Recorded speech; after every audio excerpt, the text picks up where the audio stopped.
I have no idea who this person is. The only reference point I have for Scott The Woz was the JonTron bit where JonTron was gone for such a long period of time that I guess his subreddit started to like do something regarding Scott The Woz. So I have no reference point for this individual. Digital only physical games by Scott The Woz, another Patreon recommendation. Hey y'all, Scott here. You know, the world's a much better place without things. Equity is the worst. I don't want the responsibilities that come with owning a door, but I sure do miss the perks of it. So I bought just a doorknob to put on my shelf. Makes sense. May not do much, but it reminds me what it's like to have purpose. I like boxes, I got nothing better to do. But they are my only hobby. I also love physical games inside them. I hate this, dude. I'm half pissed. Physical Dude, I hate this stuff so much it's not even funny. Like, back in my day, like, game boxes used to be an art. Like, here, okay, let me run through something really quick. Sure, it's not what I wanted. I was looking for a GameCube game, but I'm pulling out a copy of like Pokemon Ultra Sun from my desk, right? And you look on the back, and there's images, new secrets await discovering Alola, let's go, and it has all the information you could want on it, right? Look at like Animal Crossing GameCube's back and stuff like that. Like boxes and the manuals inside used to mean something, and now we just have empty physical cases with a code inside. It makes me so like irrationally angry. video games are hard to make. I mean, I couldn't do it. This is the best I could do. Which is why they've always been and will always be special. If you officially release a game on a video game console on a disc or cartridge, it feels like you've made it. They don't just let anybody do that sometimes. No. We live in a digital age now. It's become uncool to hold things. But for those with a soul, physical media is still out there, and the digital age makes physical that much more special. You're telling me when that game publisher could just spit this out on digital stores and call it a day, they went to all the trouble of using plastic? Obviously, digital is more convenient and the way of the future, but I think physical has enough advantages over it where it makes it hard for it to completely take over, especially with games. With physical media, you can sell that in stores more organically, and I've done some research, stores like that. Target enjoys the concept that they sell you a game console which you keep buying games for at Target. At least that's what I've gathered. Sure, they sell digital codes in the stores, but I don't really get it. Little game download cards like this don't even have the codes on the cards themselves. They print them on your receipt. So if you get a download card as a gift for somebody, you have to include these both, which is frankly just clunky paper use. I also would say it also kind of goes against social etiquette and the social contract. When you give a gift, it can be seen as rude, and the recipient can also feel bad if they see the price point. So putting it on the receipt kind of goes against the normalized social contract. The only scenario these make sense in as gifts. Because if you have a gift card to a store and want a digital game, why not just buy an eShop card for funds? So that's another reason physical makes sense. Gifts! It's way more fun to open this as a gift compared to this. Oh, absolutely. Digital codes just aren't exciting. Couple that with the fact that going digital only means you're gonna fill up your console's storage capacity faster than if you have a sex wall. Download. Fair enough. I'm gonna here tell you what. So there's a specific game. It's for the GameCube. It was called Gun. I've never played this game. I don't know anything about this game. I heard it was an okay game. Do you know why I remember this game despite never really playing this? It's the box art. It's iconic. It's the skull. It's the yellow skull with the two revolvers, right? That's the reason I remember this, right? If you want to think about, let's go, GameCube, like we were talking about, GameCube, Animal Crossing, right? Obviously, I remember it for other things as well. Don't get me wrong, especially the villagers, in my opinion, just being better. What does that tell you? What does this tell you about the game, right? The box art is your first impression. I'm sure we see like art and stuff like that on like digital purchases and stuff like that, but like, this was of an era, and it also had disclosures on the box too, right? Where it had memory card included. If we want to look at something like GameCube Resident Evil 0, because I actually picked this up fairly recently. There is a little seal here right above my my horn that says this product comes with 2 discs. Lo and behold, it comes with 2 discs. Who remembers this era? Lord of the Rings: The Third Age also functioned this way on the GameCube because of the disc size, right? Like, it was just a different era. Can you imagine like Overwatch or like the new Call of Duty with a box saying that this has microtransactions or this is a live service game you don't actually own? Absolutely not. This was just a different time in gaming, and I Makes me depressed every time I think about it. Playing games takes a while. It requires internet, a lot of storage space, and it's just not as fun. It's an Also, then the 3DS servers go down, and then grats, the thing you bought you can no longer get.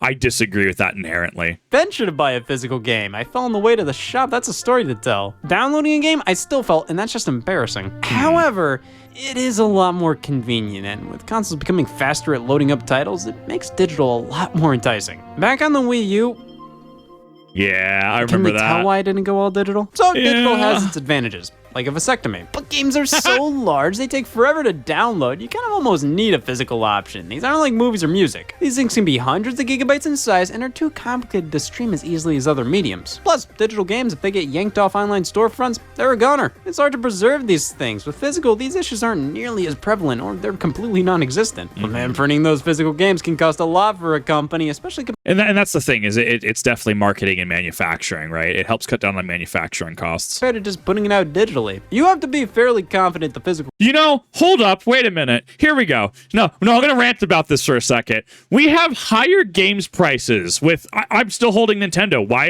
are my games not $80? You said variable pricing. You very specifically pointed out $80, right? Where's my $80 games? Where's my $80 quality? Notice how they've slowly, without saying anything, really kind of rolled back to 70. If I'm paying 70 USD for games in one of the most unregulated markets on the planet, like, and it's mostly digital, like, wouldn't that save the consumer costs by, less manufacturing? Did I take stupid pills? Just making sure, like, we're having that discussion, right? If manufacturing costs so much, right? And, like, there's not as much manufacturing because it's digital now, why are we still paying more? Okay? And don't give me that inflation excuse, because video games are one of the most unregulated markets on the planet, okay? The $60 is a courtesy with all your battle passes, season passes that depreciate and you can never go back to, right? FOMO, fear of missing out, gotcha, surprise mechanics, right? I don't want to hear that inflation excuse. copy will sell well to warrant a release like this. It usually boils down to the cost of printing the disc or manufacturing the cartridges. So, you don't want to take the risks of releasing a physical game, but still want a presence at retail and satiate customers who want something physical. Nobody wins! Except for Satan. A cheap alternative to releasing physical games, some companies have discovered, is what I call a digital-only physical game. It comes in a box, you get artwork, Actually, I haven't seen this. I have not actually seen the packaging for this. Full game download, game card not included. How did Nintendo ever agree to that?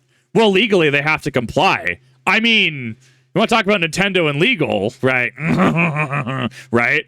This is wild that Nintendo was forced to put this on a package, because I guarantee you there was a legal battle behind the scenes. There was back and forth to not allow this to be a thing. I would be willing to bet a lot that happened, because this actively, at a glance, turns people away from the product. If they didn't have to put it on there, unless they were if they were forced to put this on there, that's the only reason this makes sense to me. box, you get artwork, the console branding, the whole 9 yards. Everything you'd expect from a physical release. Except the physical release. Instead of a disc or cartridge, you get a download code. Because I really needed 16 more characters in my life. Once you redeem the download code, why do I own this? Yep. This is pointless. It's like the companies that are releasing these things are going, oh, well, this is good enough. People who want physical versions of our games, they're too fucking stupid to realize that we're taking the easy way out. And besides, all they want is the box anyways. Yeah, maybe a dumb bitch who overly values packaging. I get overjoyed when there's a random blank piece of paper included in the box. But you see, I may enjoy the box. But when there's nothing inside the box, what's there to enjoy about the box? We want to talk about looking at game what do you call it? Game covers? Sonic Adventure 2 GC, right? Fantastic game. Amazing game. Look at that art. It's iconic, right? And then you go to, like, the actual box art, right? Like, this is great. This is fantastic. This is amazing. What more could you want, right? And you own the physical disc, right? Like, it's just a win-win. God! This is one of the stupidest trends of modern gaming, and this isn't only like a 3-game deal or something. I didn't see one game do this and start proclaiming the truth. No, Look at all these! It's more than 3! The first game I can recall doing this was DuckTales Remastered. While it was digital only at launch, Capcom released this boxed version only on PS3, and it didn't even come with a disc! You got an exclusive pin and a cardboard disc, so why am I bitching? This was a weird release considering this digital copy only box was exclusive to PlayStation 3.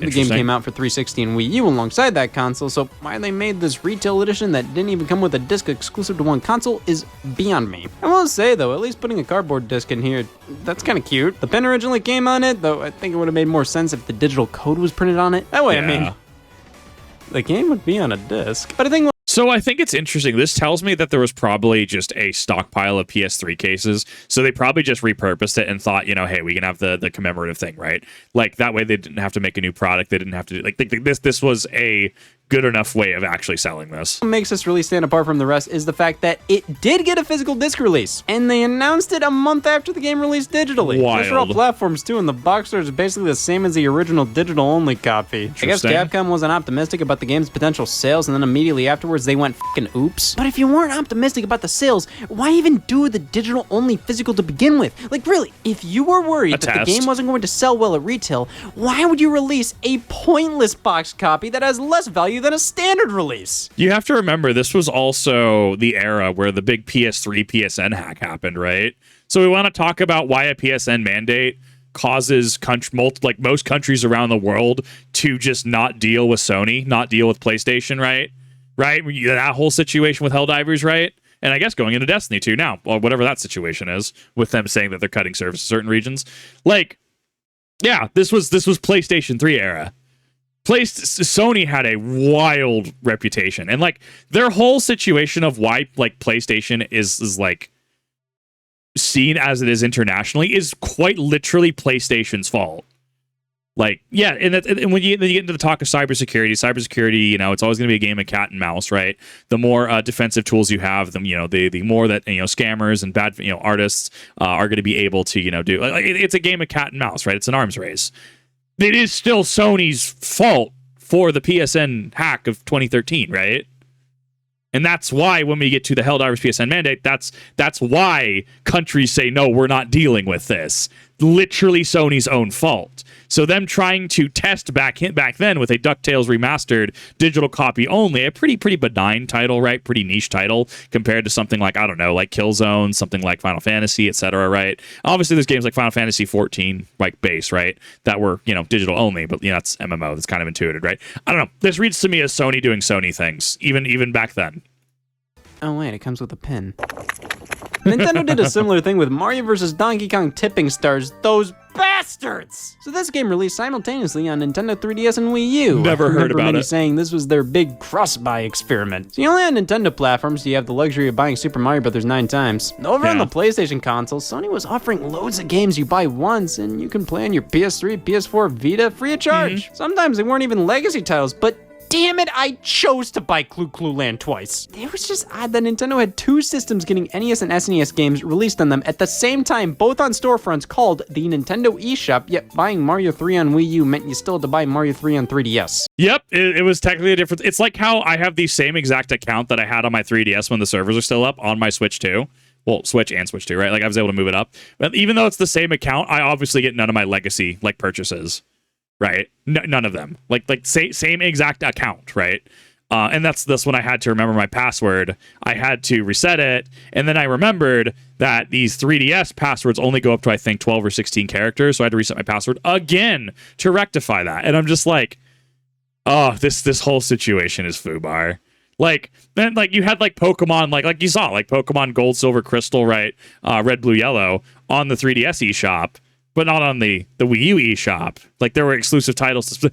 It has been a wild experience seeing how the Switch into the Switch 2 has gone since this era. This Mario vs. Donkey Kong game works across both systems, so Nintendo tried this method where if you bought one version, you'd get a download code for the other. Yeah, even though this was a modern idea, it still had that classic Nintendo stank. You'd expect to just buy it on Wii U, then go to your 3DS and be able to download it from the eShop with your account, but no. They love these download codes so much they decided to celebrate them with a box copy. Over in Europe, digital-only physical copies were released for both Wii U and 3DS. What a waste! So these boxes just contain a download code for said system. Then after redeeming said download code, you get a download code for the other system. Wild. But why not just have both download codes in the box? That way you could just release a 3DS case with the download codes or the Wii U case with the download codes. Not both. Instead, they released both Wii U and 3DS versions of the digital-only boxes where both basically contained the same 2 games, even though the Wii U case uses up much more plastic and space. I'm gonna be honest, I've never heard of this game. I wonder if Vinny Vinesauce has a stream of this, because he's streamed things like Tingle's Rosy Rupee Land, or and Tingle's Ripened Balloon Trip of Love, right? Big Nintendo fan. I've literally never heard of this game until this video. Not only is that a waste doing that to begin with, but they did it in the most wasteful way imaginable. It's weird because Japan got physical versions of this game. You get the disc or cartridge and the download code for the other console. So Japan was apparently the one market Nintendo felt confident releasing a physical copy of this game in. North America, we only got the game digitally, so they thought there was not a single American who wants to feel this thing. And Europe? Well, let's just assume they f***ing hate Europe. If they just didn't print physical copies in general, I would understand. But they went to the trouble of printing discs and cartridges in Japan. But Europe? They felt confident enough to use game boxes, print cover art, create all these download code slips, ship them out on trucks, take up shelf space in stores, but not print the game on cartridges. Too far. During this generation, a hot trend was the episodic releases of games, it was. spearheaded by Telltale. You just put out the first episode of a game, then finish it throughout the year. Of course, they wanted a retail presence, so Did they ever finish Minecraft Story Mode? I remember this being all the rage. usually around the time the first episodes of their game released, a physical copy came out as well. These confused me at the time. They didn't say episode 1 or anything. It was just, the game, the full series. I'd see these in the store and think, isn't this game ongoing? Isn't it not finished yet? But in fine print, it's clarified. This is a season pass disc. While it is a physical game, the disc only includes the first episode and grants you access to download the rest of the episodes as they become available. I think what annoys me about releases like this is, what's the point of a physical release when you have to download so much of it? Like, yeah, it's still on a disc, but barely. Is a disc really worth it at that point? You have to download 4/5 of the rest of the game. That's a lot of hard drive space that's gonna be taken up by this game, and you still have to get up to put the disc in. At that point, it's taking up that much storage space, why not just download the whole game? I almost feel like the download code in the box would have made more sense for games like these, at least for when they're not finished yet. But it was a neat little experiment. This actually reminds me of, I believe it's the Metal Gear Solid collection on Switch, where you like download Metal Gear Solid 1, but the other ones you actually have to have an active internet connection to download. They're not actually on the cart, if I understand that correctly. This is very reminiscent of that. No, they did releases like this to almost fool people walking through a GameStop into going, wow, a new Batman game? And they buy this not reading the fact that it's only 1/5 of the game, or if it's after the game finished, only 1/5 of the game is on the disc and they had to download the rest. Because with digital... Yeah, see, you see how small, again, small print this is, right? So we compare this, you compare and contrast it to the Nintendo Switch 2 box, where it literally is like 1/5 of the box of like, this is not actually a physical product. Why did Nintendo allow that? Wouldn't their legal team clearly take issue with that? Right? Especially because, you know, they I don't know, Nintendo and legal right now, especially because Nintendo, their entire response to, what was it, the Department of Homeland whatever, it was Homeland Security, right? Their whole Pokemon parody, quote unquote. I'm not really going to dive into the nitty gritty of it, right? Like, Nintendo said to someone, like, that they're aware of an unauthorized use of their IP, but that's kind of all they said. And I'm sitting here like, this is the same company who, like, yes, Nintendo and Pokemon are technically different, right? This is the same company who goes after fan projects consistently. This is the same company who is notorious for litigation. And now it's like they're not litigating? So that's why when I say that this is allegedly an unauthorized use of their IP, because there's clearly no legal action, at least at face value. And it blows my mind, because this is Nintendo we're talking about, right? Nintendo and litigation are kind of synonymous for all intents and purposes. And this is why I also say alleged unauthorized use of their IP. Because how soon after that parody was Legend Z-A being marketed? We do know that people, companies, corporations, they do use, any publicity is good publicity. I don't know. I really do. I don't believe Nintendo. I don't believe Nintendo legal, because some of the things that they're doing don't match up with what is expected. And that really throws me off. This entire video has been really interesting in regards to looking at the history of video game. I'm honestly really enjoying it. It's wild that Nintendo has such a large presence on their box if this is not an actual physical game. when that their history showcases they are willing to litigate against things. And then again, they're not willing to litigate against other things. And so that throws like, what is going on with Nintendo? What is happening here? The rest. Because with digital-only physical games, you have to make sure the consumer knows what they're getting into. What if they don't have internet but love buying Lara Croft in the Temple of Osiris?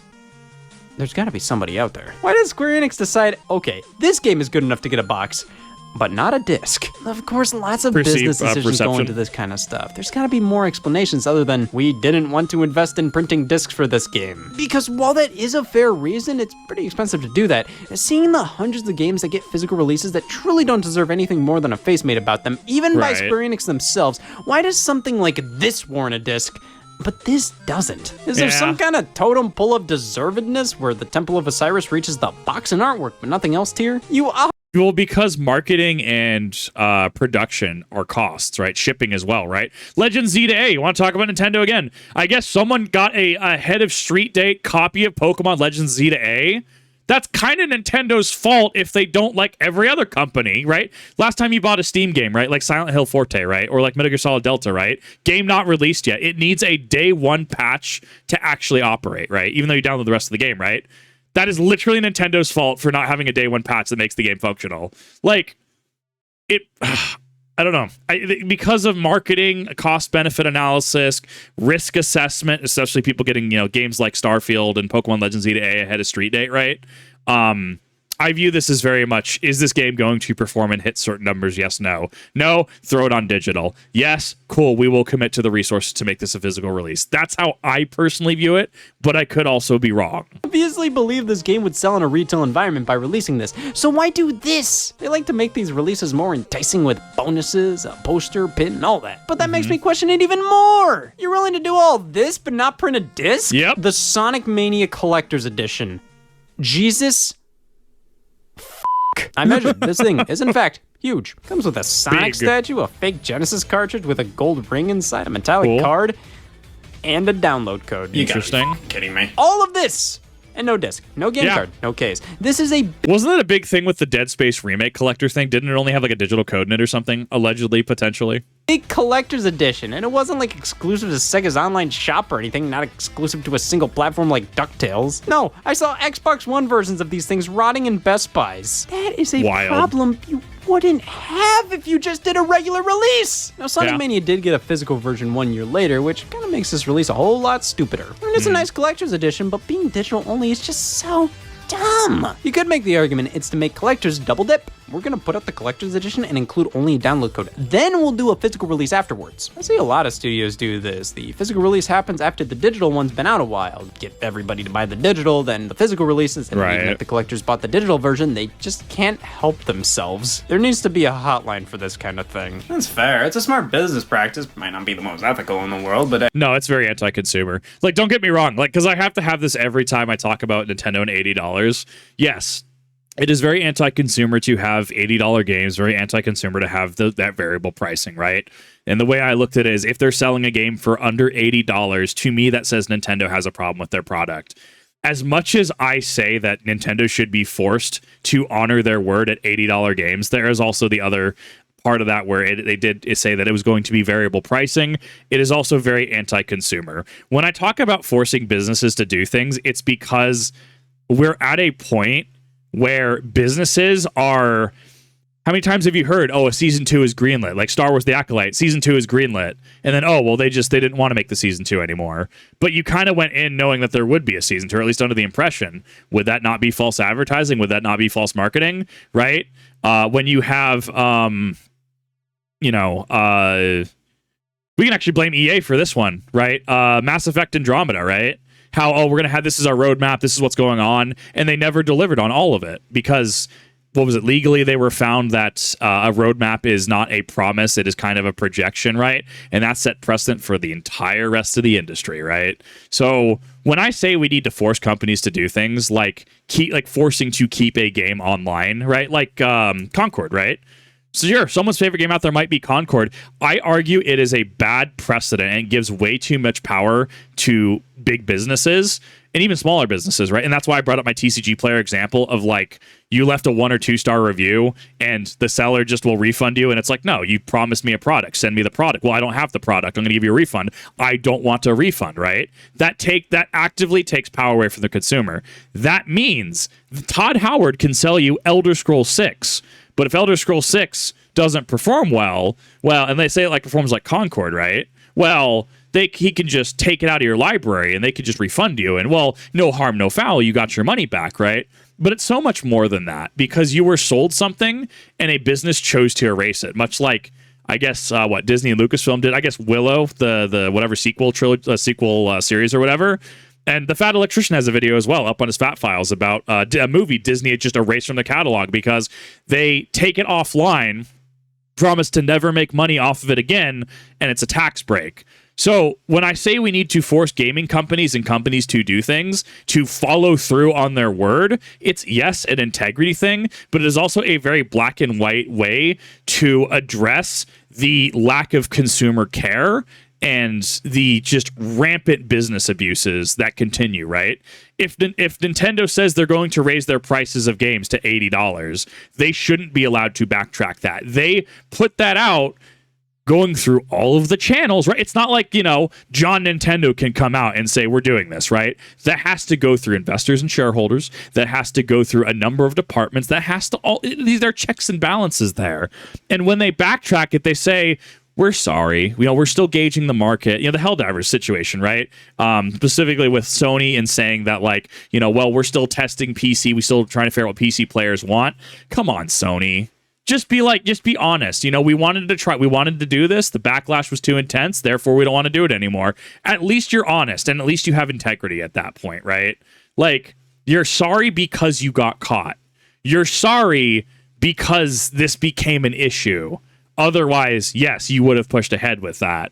It's cutting all the BS, all the decorum, and getting right to the heart of the issue. You say a game will be $80, it should be $80. You're going to sell a product like Concord, you should sell the product. Not, we're going to take it offline, we're going to refund you. No harm, no foul. You sold a product, you should be forced to keep that product online.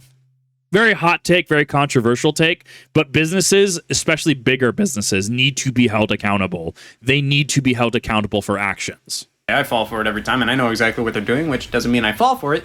Just means I'm a bitch. Pretty much with all these, I see no point to them. I feel like they raise more questions than answers. Yeah. Especially the mini Xbox One download code boxes. Little keyring-sized plastic boxes. Never even seen these. These are wild. Containing nothing but a download code and will eventually be the main source of ocean pollution. They are the cutest possible way to kill a seal. But I've saved the most notorious example for last. Ladies and gentlemen, the horror. It's a joke book. I hate it. That's really morbid. The Nintendo Switch is a leader of bullshit in this category due to having such proprietary game cartridges. Releasing bigger games physically on Switch is a challenge for developers and publishers. These little guys cost more to produce than just a regular Blu-ray disc, and that cost increases if the game's file size is bigger. Weird. How weird that you mean proprietary equipment is more expensive than producing things that are standardized? Surely not. This surely isn't the same argument that I give to why I think the 277 Fury round, the whole Sig Spear thing, I think is a complete waste of money. Weird. You mean it's more expensive and more laborious and the cost is just passed along because of something being proprietary and not standardized? No, definitely couldn't be. No, sir. I got 1 gigabyte cards, 2 gigabyte, 4, 8, 16, 32 is pretty much the max, and that is incredibly pricey. The problem is, game sizes right now, how much is that in square feet? A lot of games just straight up won't fit on a Switch cartridge, even the biggest possible ones. So that's why many games are just flat out digital only on the system, even games that would normally have a retail presence. But some publishers just can't help themselves. Enter Capcom. Mega Man Legacy Collection 1 and 2 were both releasing on Nintendo Switch on the same day, both as separate releases. They both got physical copies for other platforms. Surely the Switch will succumb to a similar fate. I'm still pissed. Capcom decided to bundle both games together for a physical release, but in doing that, only Legacy Collection 1 was on the cart, 2 you had to download. They had to get slapped with a lawsuit or something, right? Maybe this is why the Switch 2 has a non-arbitration agreement for just purchasing the system. Like, that is a wild amount of the box to be taken up with internet download required, and then the bottom says internet game cards included, right? Was there a lawsuit behind the scenes that I missed? I'm very confused why Nintendo is complying with this. What made it worse is that this little fact almost forced them to plaster this giant banner at the top saying, "Don't buy me." This was the box art that was shown off when the bundle was first announced, but thankfully the official release got rid of it, only containing this little blurb on the bottom. It's still pretty lame. It's just, you can't tell me both of these games wouldn't fit on a single cartridge. They're Mega Man games, low calorie. Now, Legacy Collection 1 is under 400 megabytes in size, with 2 being around 3.2 gigabytes. So they obviously would have fit both on a 4 gigabyte cartridge, but why do that when you can cheap out with the 1 gig? Also, thanks Capcom for forcing me to download the bigger game. At least with releases like this where some of the game has to be downloaded, you can make the argument, well, at least this way I'm saving some space. Yeah, at this point you might as well just download both games. They might have also not put them both on the same cartridge, considering they are technically 2 separate games. Nintendo updated the Switch later down the line to allow physical games to include multiple games in one, so when you insert the card, all the games pop up on the home screen. So if this really... But Nintendo already has the tech too. Like, do we not have the Mario All-Stars whatever bundle with like 64, Sunshine, and Galaxy on it, right? And that's just like 3 emulators slapped into a UI, is it not? Allegedly, potentially. Nintendo confuses me, dude. Later, I'm sure they would have done that, but back in 2018, if they wanted both on the card, combining the 2 of them into one would have required, gasp, developing a game select menu. I would have loved if they combined the 2 releases, called it Mega Man Ultimate Legacy Collection, but no, this is stupider, let's do that. At least Mega Man didn't get the Resident Evil treatment. Okay, first off, Resident Evil Revelations Collection. Calling a pair of games a collection is kind of weird to me. Oh yeah, we got tons of games. Revelations 2. But this follows the same trend. The first game's on the card, second game you have to download. Of course it's the bigger one. 26 fucking gigabytes. Come on, Capcom. If you're gonna do this, at least have Revelations 2 be the one on the card. I wonder if this is done in an effort to discourage it, right? Like, I don't know. This gets really tinfoil hat territory. But like, sometimes I'll see companies do things, and I wonder if it's kind of like a stupid tax, or alternatively, I guess similar in the vein as well, right? Like, if it's done in a way to try to de-incentivize people from engaging with the medium, right? Like, it's setting it up for failure, right? What was I thinking? Oh, I was looking at movies recently. How you'll have a lot of like girl boss empowerment, right? As things like Marvel and stuff. And obviously that resonates a certain way with the general public, right? You know, a lot of criticisms of movies being boring, lack of character development, etc. So this makes me wonder, and once again, we're in like super tinfoil hat conspiracy theory territory, if this is done to, if it's done in a bad faith perspective, right? If it's done in a bad faith way where, yes, it's like, oh, look, we're doing the thing, and people aren't engaging with this, a la like Pixar with like Elio. Didn't like the official like Pixar like TikTok, like, we want new IPs, and you guys don't show up to the movie or something like that, right? Like, you guys aren't showing up and supporting it, right? This paints to me almost of like, yeah, the guilt tripping and even potential bad faith nature of trying to engage with certain themes, engage in certain things. But clearly the ulterior motive is to kind of vilify it, if that makes sense. So if we have a situation like this, right? Once again, tinfoil hat, probably looking way too deep into this and giving Capcom and Nintendo benefit of the doubt, right? More than they deserve, right? If the larger one is the download, sure, yes, it makes sure that they, you know, can skimp out and go for a cheaper cart, right? A cart with less size, right? But the normalization of it could be a way to vilify and demonize the practice. And I guess I could point to, what was the statement? Something about Nintendo Switch keycards, Nintendo Switch 2 keycards being below lowest possible projected sales for third parties. I kind of point to that as supporting evidence, right? I think we're way into the weeds here. I think that's really like conspiracy theory territory. And I think I'm also giving way too much credit where none really kind of exists. But it's interesting to think about, right? It's interesting to think about, why are we pushing these things? Why are things negatively received?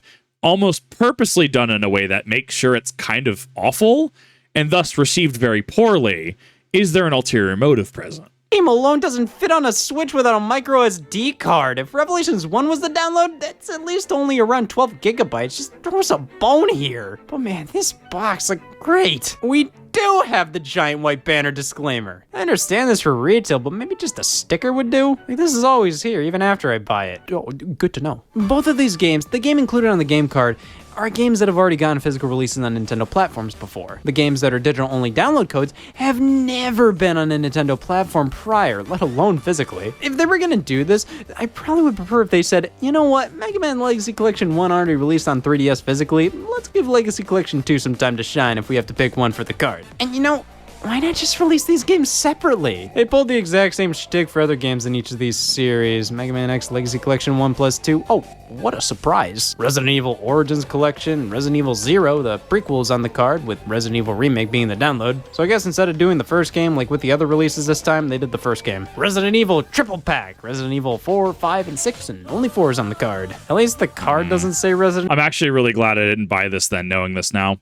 But even then, look at this, right? Look at, right? Is there not a distinct lack of this banner, right? Is there not a distinct lack of this banner despite it being the same practice? Include in small text includes game cart for 4 and a download code for 5 and 6. Now compare that to this. I feel like I missed a lawsuit somewhere.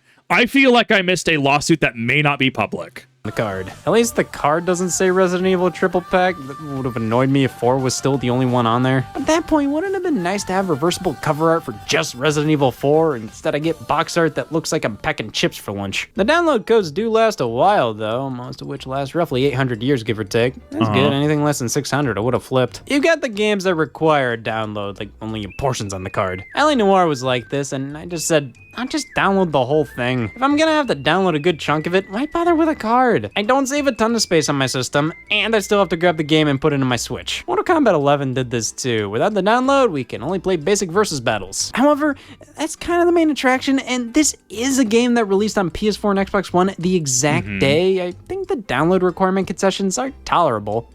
But then they re-released Mortal Kombat 11 with the DLC included and got rid of the game card. Like, what? Why not just have the game card from the original release, plus the download codes for the DLC? Now I need to have 32 gigabytes of free space. Doom on Nintendo Switch did a similar thing like with the original MK11 release. You had to download a portion of the game, but it was the online multiplayer, which just makes perfect sense. Not everybody was buying Doom for the multiplayer, and plus a lot of what makes these physical releases worth it is the fact these games are being basically preserved when they're put out like this. I actually hear how the Switch handles Payday 2 multiplayer is actually really interesting, but unfortunately, I guess, like, I don't know, the source code or something was lost, and like that, even if they wanted to continue it, like continue with DLC and stuff, like they couldn't actually do it, which is unfortunate because, like, I wouldn't think Payday 2 and Switch would be good, but apparently I've heard it's very good. Doom's online multiplayer is obviously internet-based, so it's not going to be alive forever regardless of if it's included on the cartridge or not. So putting the single player there and having the multiplayer downloadable makes total sense.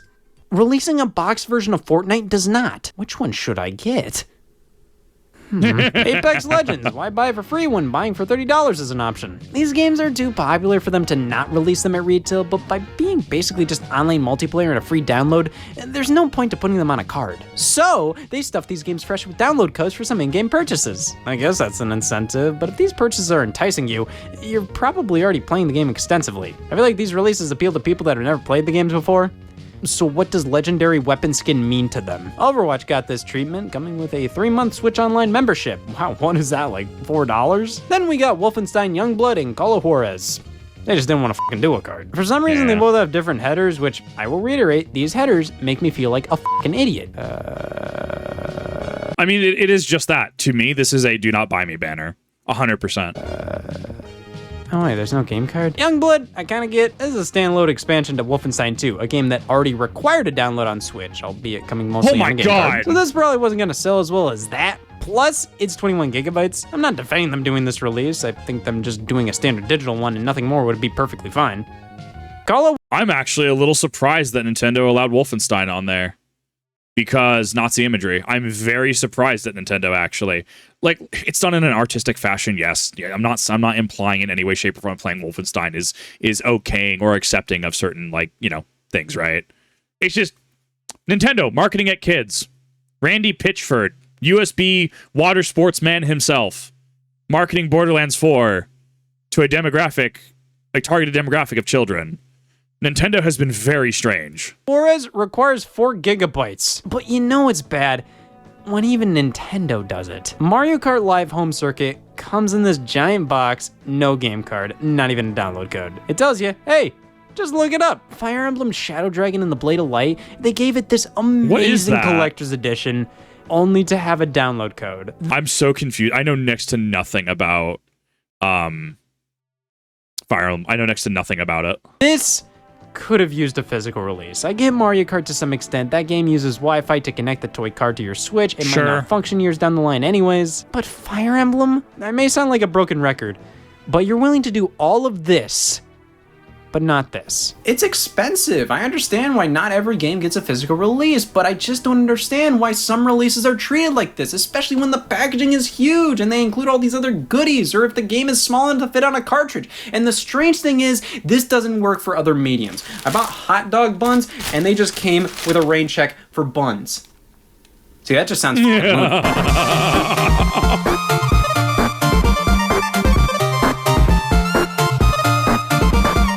I definitely padded this out to an 18-minute video into 40 minutes. I think there was a lot to talk about. And don't get me wrong, I definitely have some contrary opinions. I definitely have some hot takes. Don't get me wrong, right? Absolutely.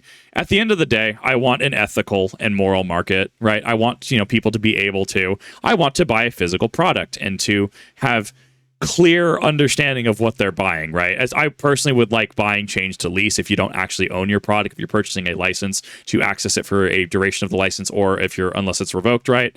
I just want a more fair and equal market. I want to buy a physical game and to own a physical game rather than a lot of the jank we have now. Which this specific situation, like buying like Fortnite and stuff, is why the GameStop thing going after Games Pass, you can buy your game here at GameStop. They literally sell Fortnite, right? They literally sell this at GameStop, which is why I did request like a community note on that, because I thought that was in bad faith, even if it was popular to jump on Xbox and doing the whole Games Pass thing. But honestly, I thought this was presented very well. I definitely dragged this out. I definitely kind of padded this, and I do apologize for yapping so much. I think that it is, one of the stupidest things in modern gaming to have digital-only physical games. It is so stupid, it's not even funny. But honestly, I thought this was a good video. This is my first interaction ever, first video ever watching Scott The Woz. And I think it was honestly really cool. I liked where he came from. I liked a lot of the points that he brought to the table. And I thought this was a very well done piece. Obviously, excluding me, bogging it down, right? But thank you everyone for watching. I really appreciate it. Thank you, Scott The Woz, for an amazing, very thought-provoking video. Hopefully you enjoyed this as much as I did. Hopefully you're even thinking about some of these things now. Seeing a banner on a Switch game, maybe thinking twice. Sure, if you want to buy it, go for it. But making sure you're informed, right? Making sure you're making the correct decision for your situation. Thank you everyone for watching. I really appreciate it. And I will see you all in the next one.